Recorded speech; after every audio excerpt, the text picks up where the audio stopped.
Today, the hadiths we are going to look at, hadiths that have ruined especially northern Nigeria, or let's say a part of Africa. It is the hadiths where they say, multiply, have children in abundance, for the Prophet will boast of your numbers. These children you give birth to, even on the day of resurrection, God forbid. Paloko, bari mu fara da Tariq al-Khalid al-Baghdadi, the hadith narrated by Jabir bin Abdullah. He said, a man came to the Prophet, peace be upon him, and said, I am poor. Poverty was too much for him. This is the hadith where they say, if poverty is too much for you, marry more. When he said, I am poor, poverty has overwhelmed me. He said, they claim the Prophet told him, get married. Then he came back after that, and with that marriage, his poverty increased. They claim he came back again and said, this poverty has increased even more. I am poor. He said, get married. Marry another one. Then he came back again and said, the poverty since I got married has increased even more. Did he say to add another? He said, he kept doing this until he married a fourth one. Now, there is no way the Prophet would say this, because this statement completely contradicts the Quran itself. The Prophet brought us the Quran, a book of order. But this statement that if poverty is too much for you, marry more. By God, nothing has ruined northern Nigeria and parts of Africa like this. That's good. Because someone will tell you, no, it is Allah who feeds, it is Allah who provides water. I'm not arguing with you on that. But let me ask you, this woman you just married, when she gets hungry, will she ask you or Allah? Should she ask Allah, since you say Allah is the provider? Right now you just married her. We are sitting here and your wife gets hungry. If she asks you for food, you should say, you too, you should say Allah is the provider. Are you asking me for food? And this matter, even before a judge, this marriage can be dissolved if you refuse to provide food. So tell the judge, say, judge, with all your studies, don't you know that Allah is the provider? Don't you know there is agency? Allah has made you an agent. You are the agent to do it. Therefore, you must go out, find it and give it to her. Right from the Imam, he told you something you failed to understand. He said feeding, clothing, shelter, and teaching religion. He said this responsibility has shifted from her father to you. So why do you say no? This has gone back to Allah. Did you tell the Imam? No. Don't put this on me. Didn't you say Allah is the provider? So Imam, during the marriage ceremony, say, this doesn't fall on you. It goes back to Allah. Let's see if the Imam would perform that marriage. There you are. So from the very beginning, the lesson is clear. Right from the marriage ceremony, you were told, but you didn't understand. It's not about theology. It is a duty Allah has placed on you as an agent. But when we talk about family planning, you say, do not kill your children for fear of poverty. Because the interpretation of the verse is twisted. And there is another hadith also in Abu Dawud. It is hadith number 2050 exactly. What it says is, it says, marry the loving and fertile, for I will boast of your great numbers before the nations on the day of resurrection. That is, multiply. I, the Prophet, will boast of these children born on the day of resurrection. Let me ask you, the children the Prophet will boast of, do you think they are like these children being born today, whose job is kidnapping, stealing, thuggery, violence, who have no upbringing, or whatever is kept, they steal it? Are these the ones to be proud of? Who are the children, Allah says today, provide for them and clothe them, even if their father dies? Allah says, from the wealth of the father, provide for them. Feed them from it and clothe them and dress them and speak to them kindly and speak to them with kind words. You see, from the father's wealth, even if he's not alive, it is said the children should be fed. So the children being born in abundance now, are they not being fed? It is disobeying Allah to have some children now.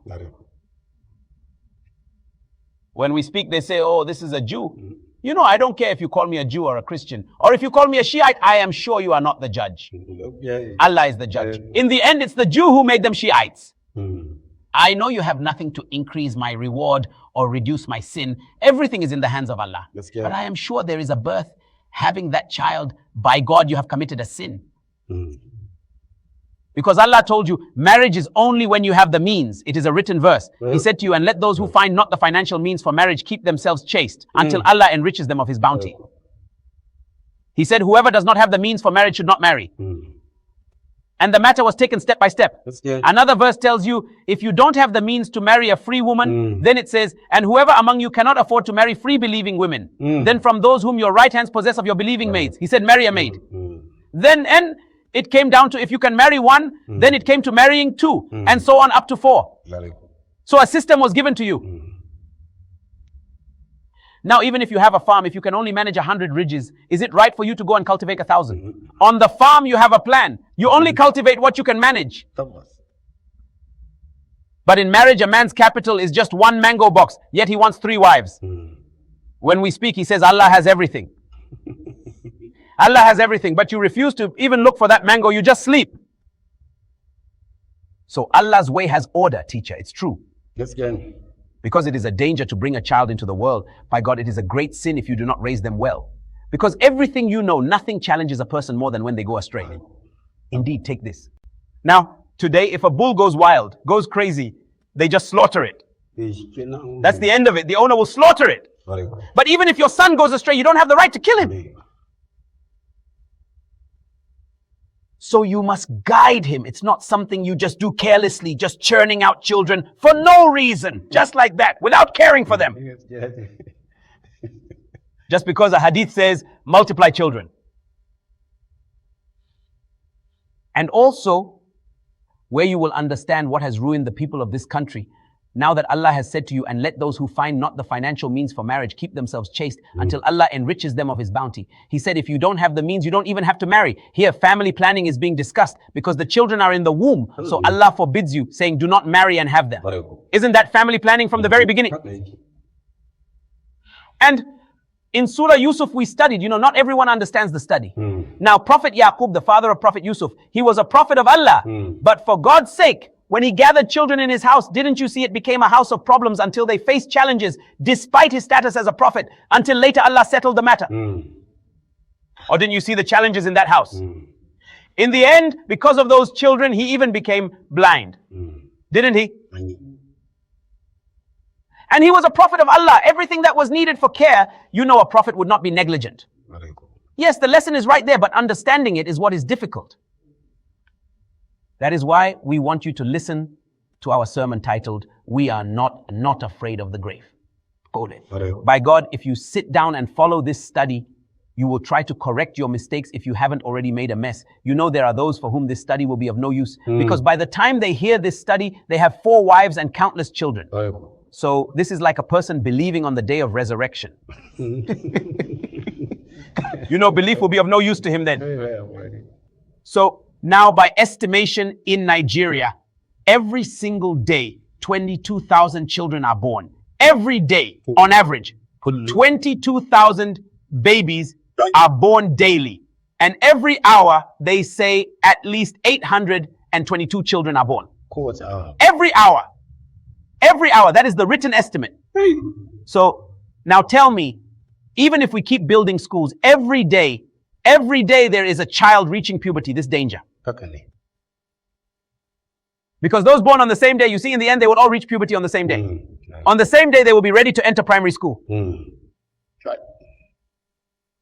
So building their schools, their hospitals, and caring for their lives. And the annoying and frustrating thing is when we speak, someone will tell you, well, China has a larger population than us, but they are rich. Why are you like this? For God's sake, you have no brain.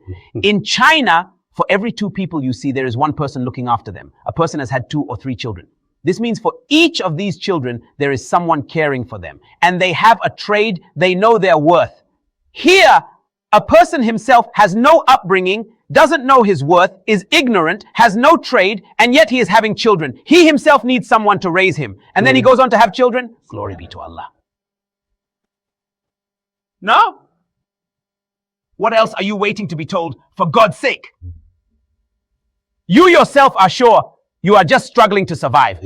Then you have children. Then you see, this is not a matter of struggling. He will end up as a thief. He will continue picking pockets and stealing. Since his father is just struggling, has no trade, has no education, therefore your son must also end up as a thief.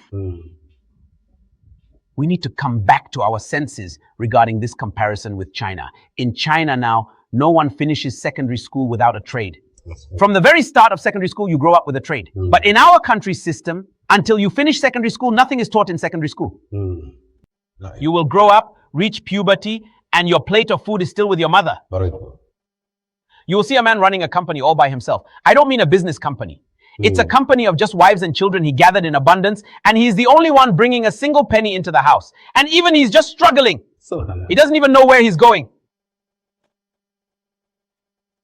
That is why you see an African, whenever you give him food, you just see him keep eating. He has no plan.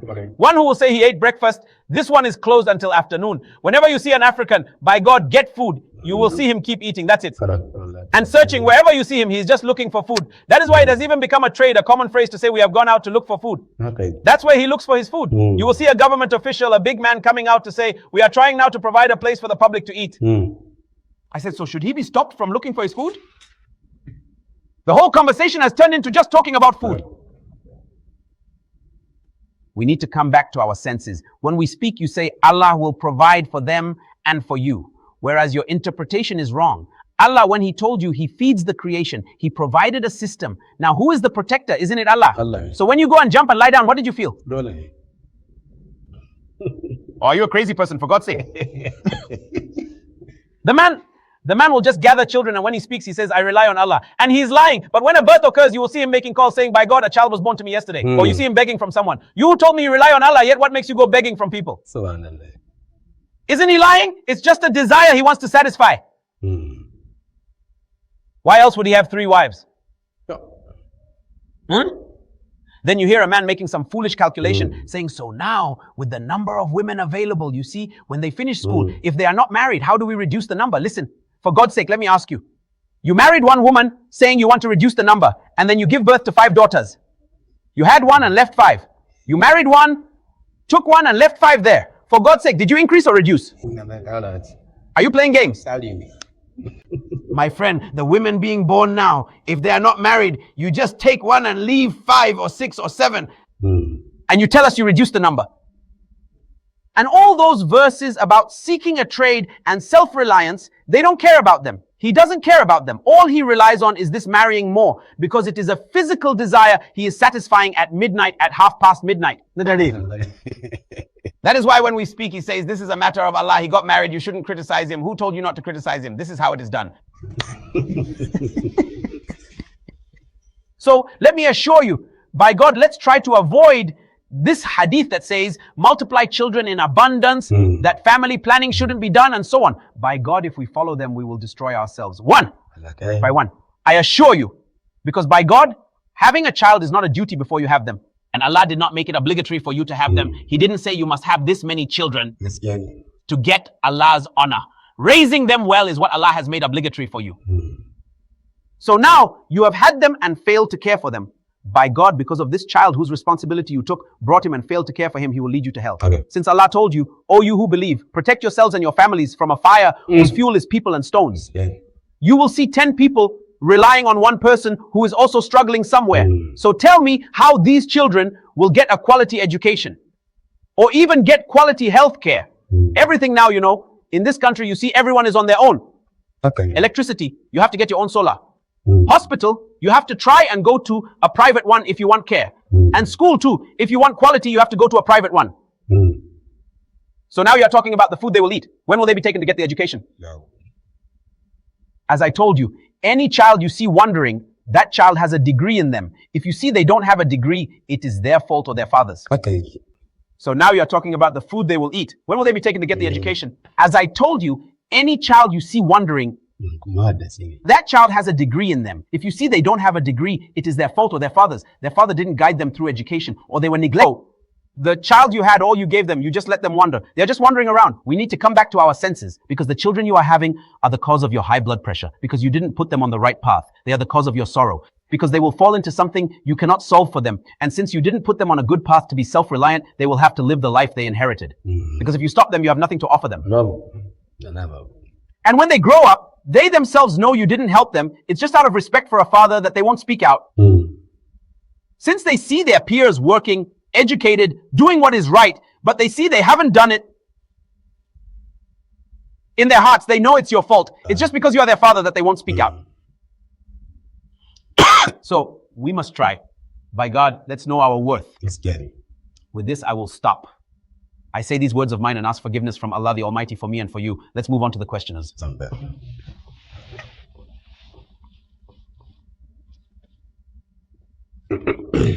Peace be upon you and the mercy of Allah.